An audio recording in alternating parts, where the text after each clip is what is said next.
really don't test our resolve, and this is the resolve of all the Pakistanis in the wake of the Indian allegations post the Pahalgam false flag operation. This is Omar, Khalid, but you watching Situation Room on PTV World, in which we are highlighting what has been happening since the Pahalgam false flag operation. A false flag operation that was deliberately done by India in order to malign Pakistan at the time of the visit of J.D. Vance, and a deliberate attempt was made to apprise the international community of the so-called Pakistani involvement in such nefarious activities, which till now has been debunked, not only by people within Indian illegally occupied Jammu and Kashmir, not only by a lot of people within India, but also by a lot of foreign analysts and foreign reporters, because there is no proof whatsoever as far as Pakistan's involvement is concerned.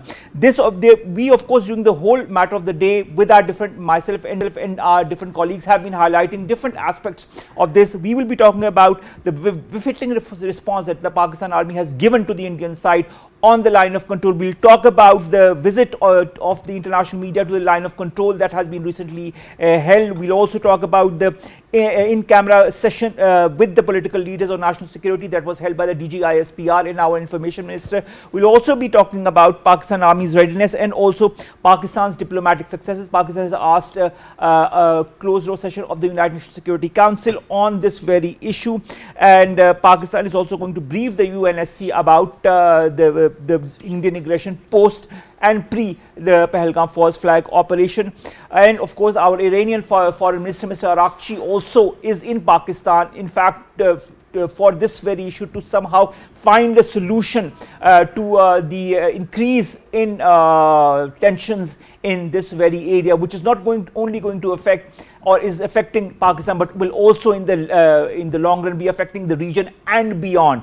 And of course, this is the resolve that the Iranian side has also had, and many other friends of Pakistan have also had. This and more will be discussed during the course of this transmission.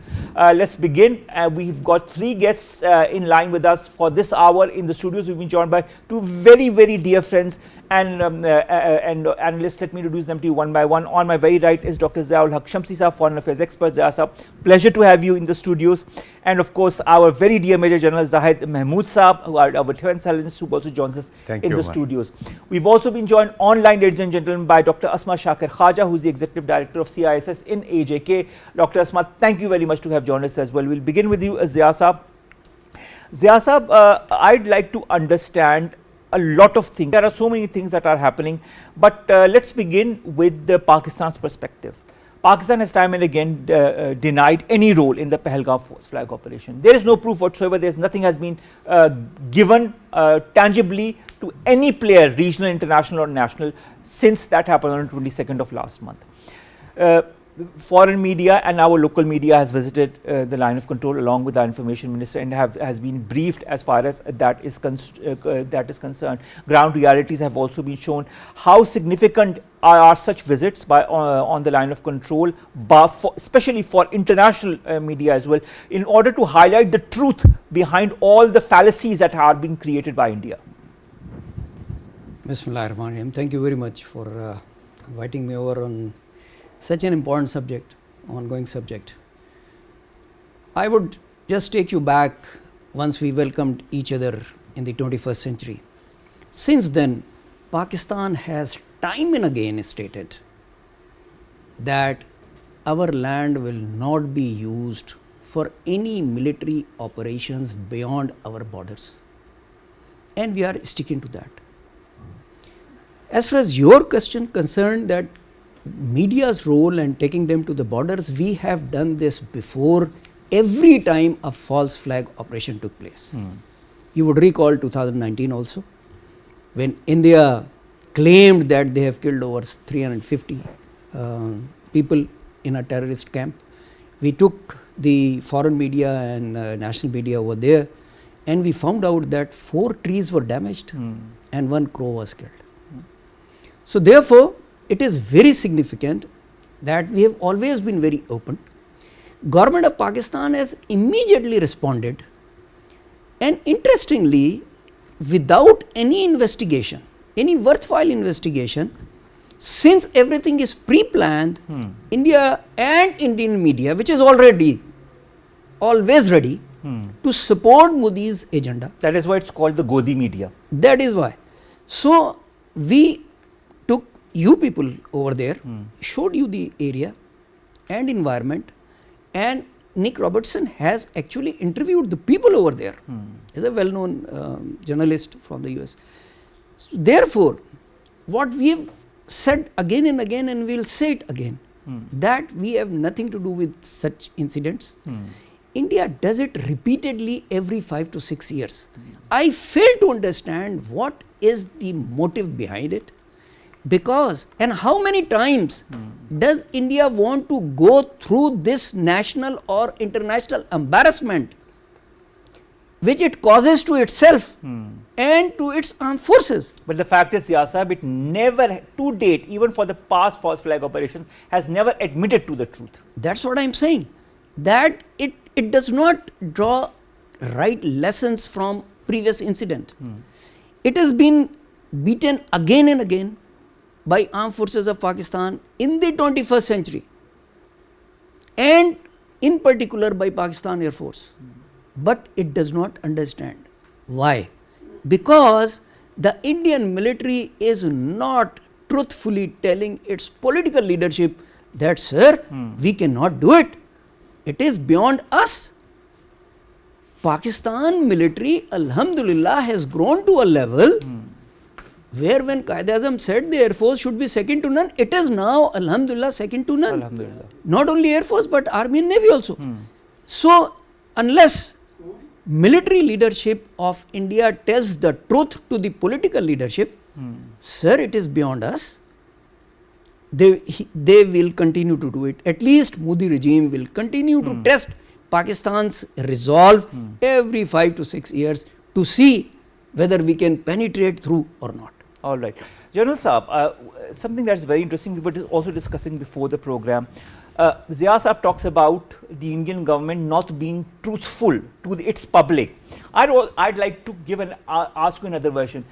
The Indian government is also not truthful to its armed forces as far as what has happened in Pahalgam or even before all these operations are concerned. How can an army which understands exactly what the truth is, even though the Indian government refuses, how can it have the passion or the resolve to move forward and to do something, or to have that inner feeling of moving ahead and destroying any kind of adversary if the basic premises of it all is so hollow and false?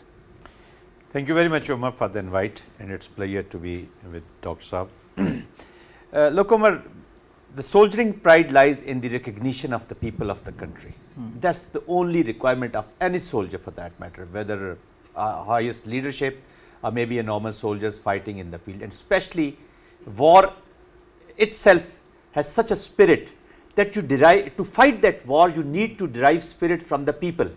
And when people, they don't back you, they are not themselves convinced that they are fighting a legitimate war.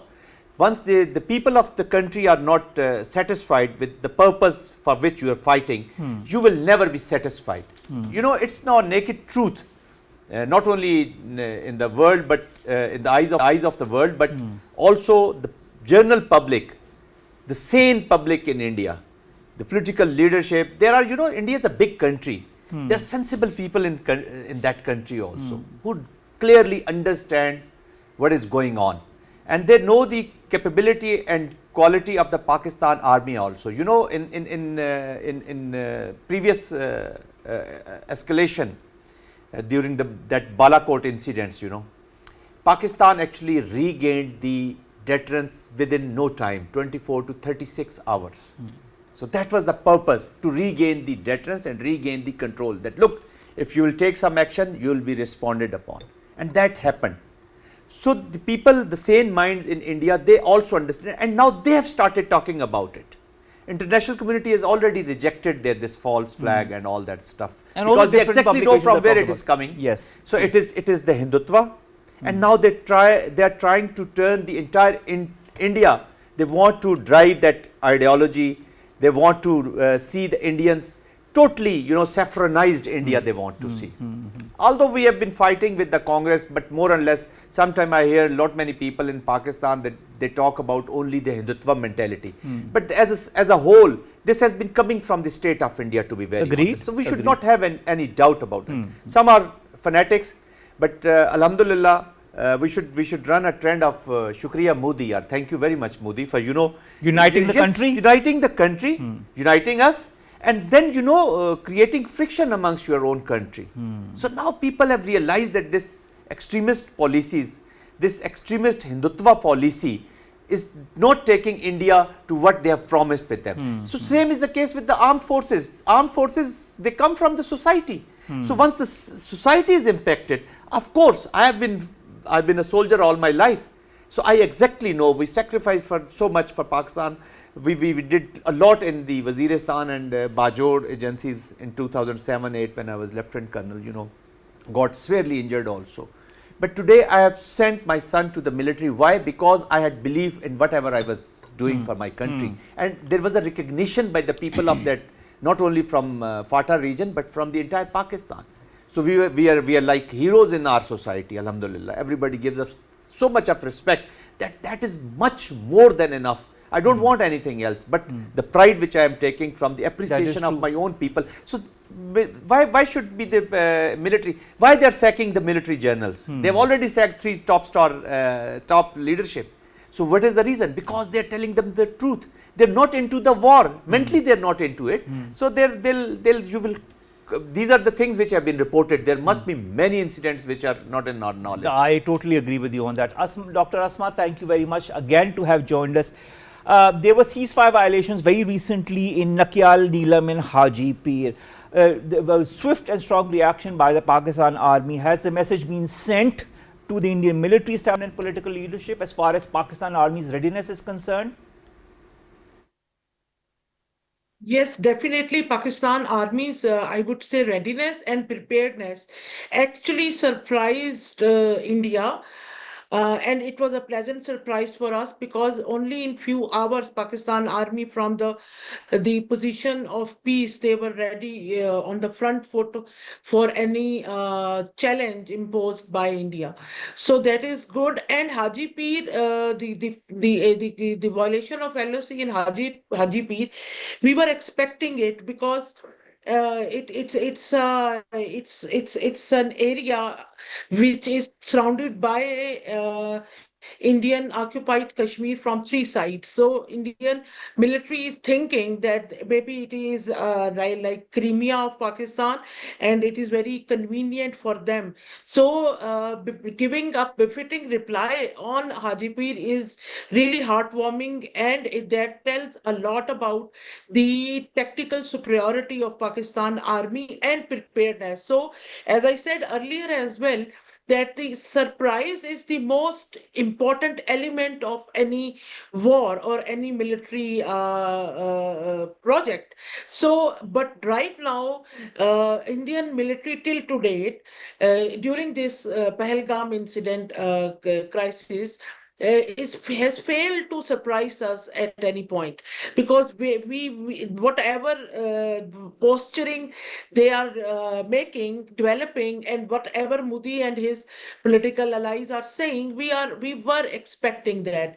As far as the abeyance of IWT is concerned, they were speaking it in their addresses during the political rally. So we were expecting it. So right now, Modi, or that I'm saying as a student of strategic studies, that I see India on a weaker wicket because they are unable to surprise us. We know their cards. We know what card they would show. And whole LOC, if you visit Azad Jammu and Kashmir, you would see yourself that no one is afraid of Indian any adventure by Indian military or Indian government, because this confidence is has given by the military preparedness and readiness on the across the LOC. And like our LOC is quite a large border. It is not confined to specific area. It starts from Neelam Valley, the and ranges to the working boundary close to Sialkot. So it is not a small area, but Alhamdulillah, Pakistan is guiding that area. Pakistan military is all set to give befitting reply to any aggression by India. Here, I would like to use this forum to mention that I was reading different news on Indian newspapers, Indian social media platforms, and Indian TVs, such as different channels, that they were saying that in order to not to violate international law, Modi government is planning a missile attack on across the LOC. So let it be clear and loud and clear that this time, if any such misadventure would be carried out, our response would not be the similar as we responded to the BrahMos missile, which India call as accident, and we don't believe what India says. All right. All right. We continue our discussion with our eminent guests. Let me go to Dr. Ziyad Shamsi. Ziyad Shamsi sahab, I'd like to understand these repeated violations by India on the line of control. Can they be interpreted also as a distraction from the internal political or electoral pressures that the current BJP government is facing? Because a lot of MLAs are asking the question, where is the proof? What kind of basis are you, putting the blame on Pakistan on? How do you see the relationship between the repeated violations on the line of control and also the pressures that the Indian government is currently receiving from the inside, that maybe it doesn't want to talk to as much, but a lot of comments from the different MLAs in India are coming out as well, that are questioning the veracity of these statements by the Indian government? Absolutely, yes. Because look at the timings. 2019, when India staged Pulwama, it was done because of impending elections, general elections. All right. So there were political objectives. This time around, there are no serious elections, but Modi government has formed a coalition government. Right. Last time they won in power. Two-thirds. Yes. But this time they are in coalition government. So there are questions.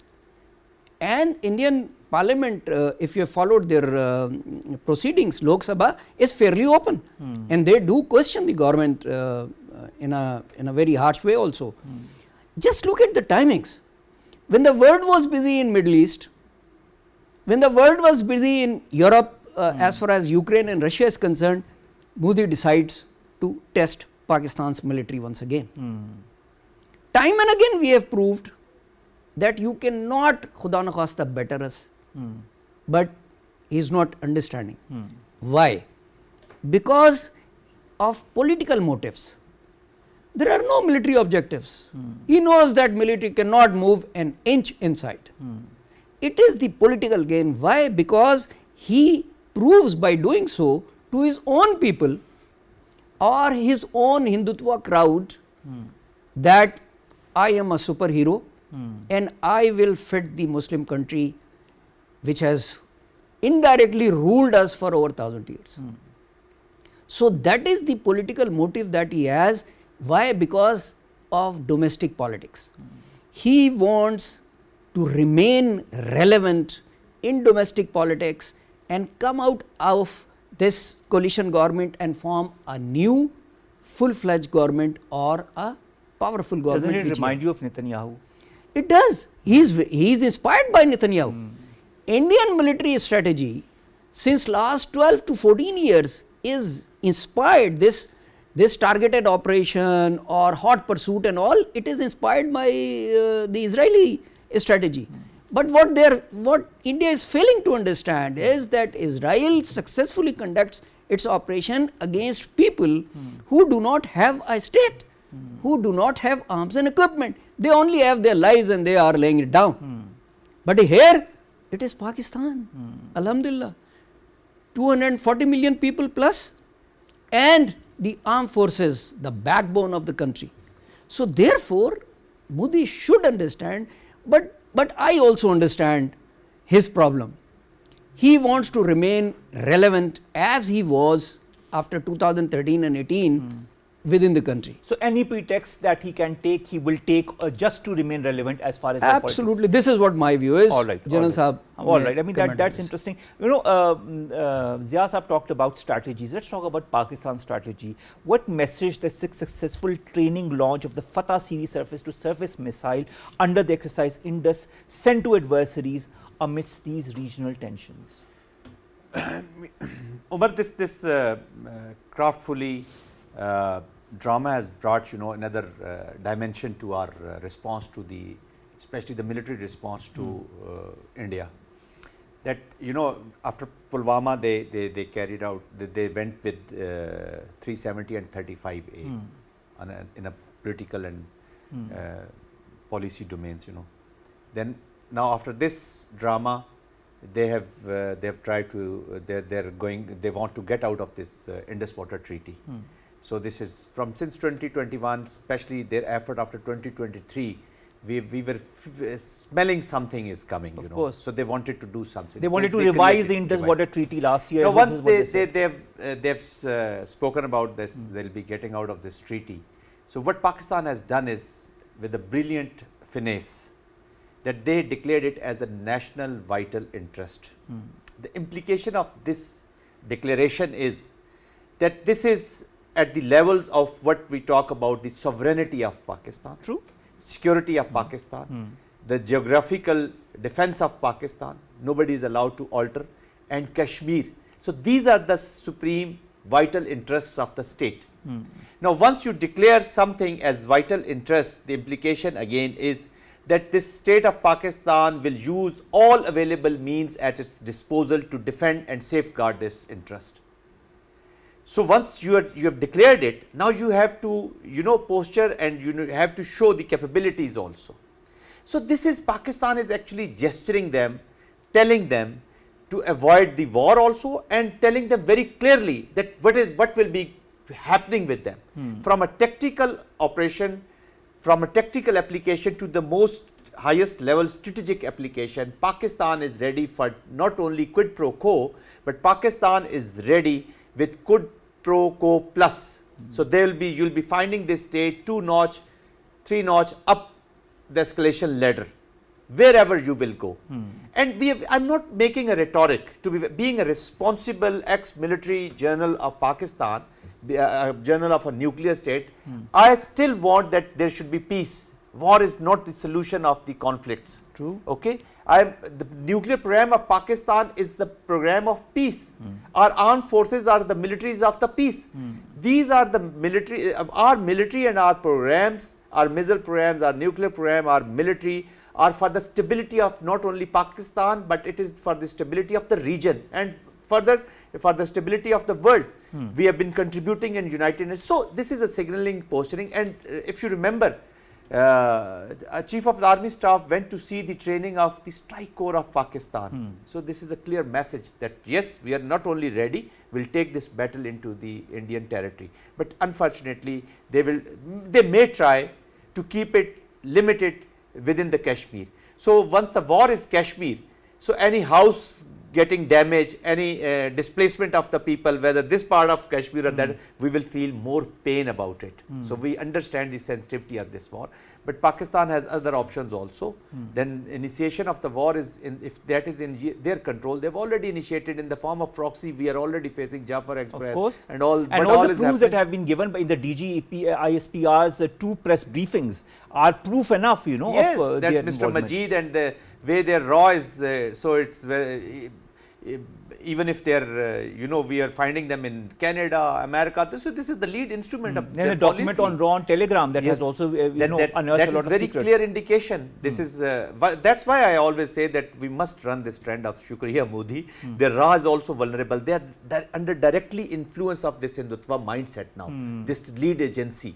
So instead of bringing stability for the people of India, they are bringing misery for them. They are planning their misery, and this has been revealed. There is another system of Allah Subhanahu wa Taala as well, you know. So there is a system already there. Once you are at the, and Pakistan is spirited. We have the response, and Alhamdulillah, the international community, the way they are supporting our stance in a way, and they are trying to avoid this conflict. But if it is thrusted upon us, it will be paid a little more coins than what they are trying to All right, send to us. all right. You know, the fact is that we are seeing the resolve of our armed forces, whether it be the army, whether it be the Air Force or the Navy. We are seeing the resolve as far as our people is concerned. We are seeing the resolve of our politicians that is concerned. That has been very ably shown by the different comments that have been made, and also of our friends that are openly siding with us under the current circumstances. All right, we have to go to a break. We have some instant news that has just come our way. We'll take you there and then we'll be back.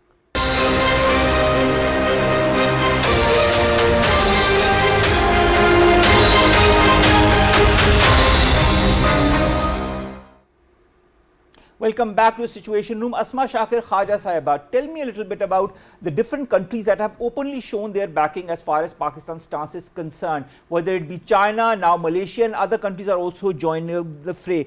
Is the Modi narrative getting weak with each passing day? Do you feel it's going to face a diplomatic isolation post the Pahalgam false flag operation? Your take on that?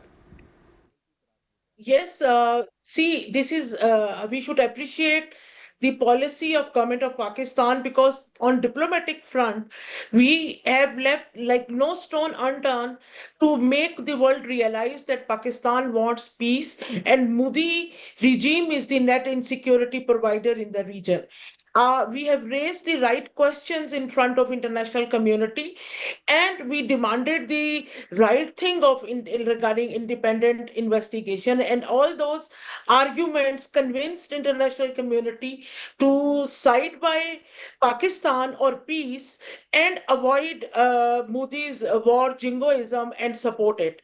So at the same time, Pakistan also showed military preparedness and readiness, our resolve and our determination, resilience to the Indian counterparts, that they should not consider that our wish for peace is our weakness, or we are not ready or prepared to deal with India, even if they launch any adventure. So India, yes, we can see that India is getting isolated. There is no one single country until now which is standing by India on Modi's approach to wage a war against Pakistan, whether it is limited or small, because a war between two nuclear states, no one can guarantee that it would remain limited. No one can guarantee that it would bring the desired results, and no one can guarantee that if the winner would be alive to celebrate the victory,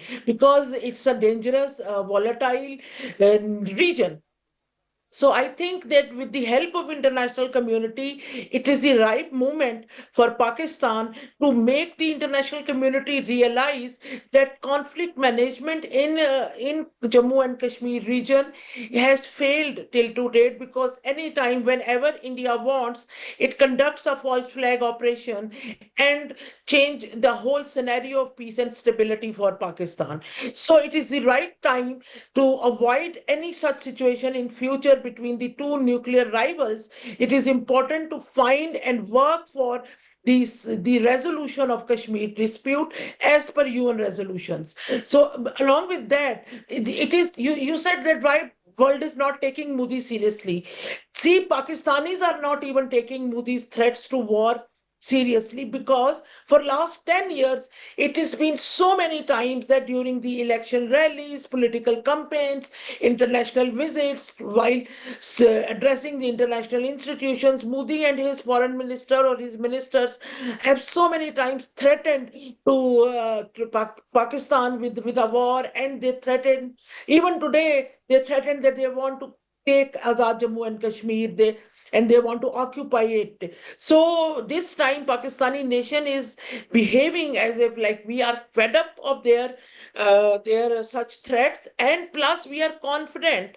We have confidence in our military, whether it is the Navy or Air Force or Army or our strategic forces. Our armed forces, Dr. Asma Shakir Khawaja, we have caught in our armed forces, and our armed forces in the last few days have also shown the world, and specifically India, that if it takes any action whatsoever, as General Sahab also said, there will be a reaction that will be 3 or 4 notches higher, and this is what the whole nation also expects from its armed forces. Thank you very much, Dr. Asma, Shakir, Khawaja Sahiba, to have joined us. Coming to you, Shamsi Sahab.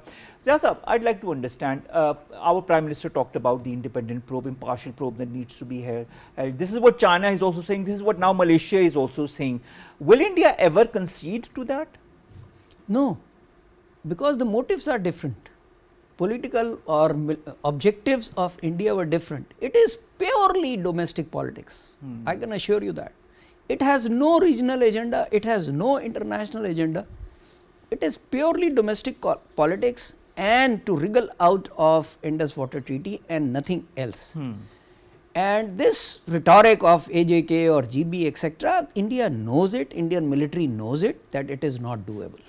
Number one. Number two, just like the Indus Water Treaty. Each state has at least two tools available at its disposal to pursue its national interest. One is diplomacy and one is deterrence. In Pakistan's case, Alhamdulillah, deterrence is working. It is stable at the strategic level. At the tactical level, yes, India may play with us, but we always respond and regain deterrence. You can call it intra-war deterrence or post-incident deterrence, whatever you want to call. But Alhamdulillah, it is stable. Rest is diplomacy. And Alhamdulillah, it has started to work. Here is the result. First was China, now it is Malaysia. Tomorrow there will be some other country who will side with Pakistan's narrative. We are also seeing the Bangladeshis who are openly siding with Pakistan as well. The public also has the same sentiment as Pakistan. They understand, you know, they have seen that in the past in their country as well. Everybody understands, except the one who initiates and does not want to understand. Why? Because he is by doing so befooling his countrymen who are hardliners and like his Hindutva RSS policy and strategy.